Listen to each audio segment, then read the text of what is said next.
¿Conoces a Charlie Munger? Es una persona de 93 años que es la mano derecha de Warren Buffett, su compañero en el directorio de Berkshire Hathaway. Charlie Munger además es director de una empresa de comunicación y servicios que se llama Daily Journal. Es a través de esta empresa y su hoja de balance que Charlie Munger viene invirtiendo en ALIBABA. Esa inversión es muy polémica, todo el mundo la conoce y Charlie Munger viene duplicando la posición cada vez que BABA baja. Pero en la última presentación de resultados de su empresa Daily Journal, los inversores le volcaron un montón de preguntas molestas respecto de la situación de las inversiones en Alibaba. Clave Bursátil te lo subtitula y te lo trae de manera exclusiva. Vamos a verlo. You and Warren have been making concentrated investments since the 1950s.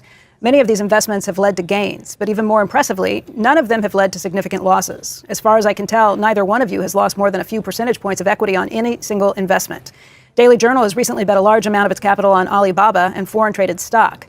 It's also taken on an additional $40 million in margin debt to make these investments. What makes you so sure that these investments won't lead to a substantial impairment of Daily Journal's equity capital, which would impact the company's ability to reinvest the resources needed to develop the company's software operating business?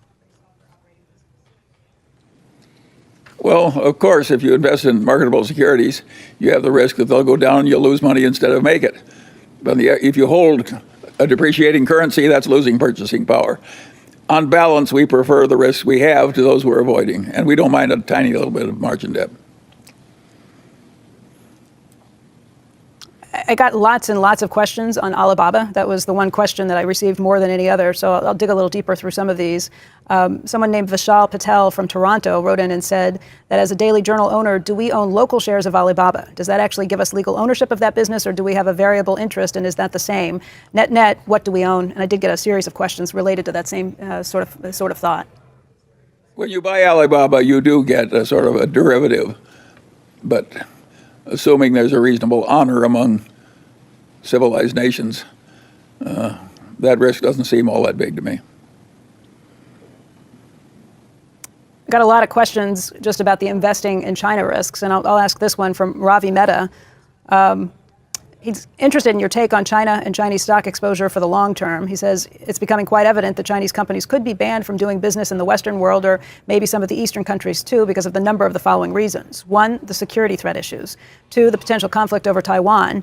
3, inability to meet Western accounting standards. And number 4, human rights issues. Considering all of the risks mentioned above, why would anyone as smart as Munger or Buffett consider investing in China or any of the Chinese companies? Well, we did it for a very simple reason. We got more strength per dollar invested.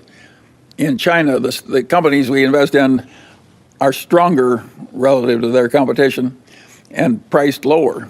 That's why we're in China.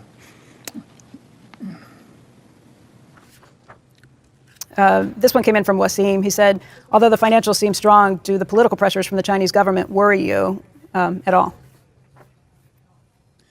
Well, the Chinese government is worrying all the capitalists in the world way more than it used to. And of course we don't like that. And we wish that China and the United States got along better. And if you stop to think about it, think of how massively stupid both China and the United States have been to allow the existing tensions to arise. What bad is ever going to happen to China or the United States if we two are close? If we make good friends out of the Chinese and vice versa, who in the hell is ever going to bother us? Of course we should make friends with China. And of course we should learn to get along with people who have a different system of government. We like our government because we're used to it, and it has advantages of personal freedom. China could never have handled its life with a government like ours. They wouldn't be in the position they're in. They had to prevent 500 million or 600 million people from being born in China. They just measured the women's menstrual periods when they came to work and aborted those who weren't allowed to have children. You can't do that in the United States, and it really needed doing in China. And so they did what they had to do using their methods. And I don't think we should be criticizing China, which has terrible problems because they're not just like the United States. They do some things better than we do. They should like us and we should like them. So I think nothing is crazier than people who foment resentments on either side of that one.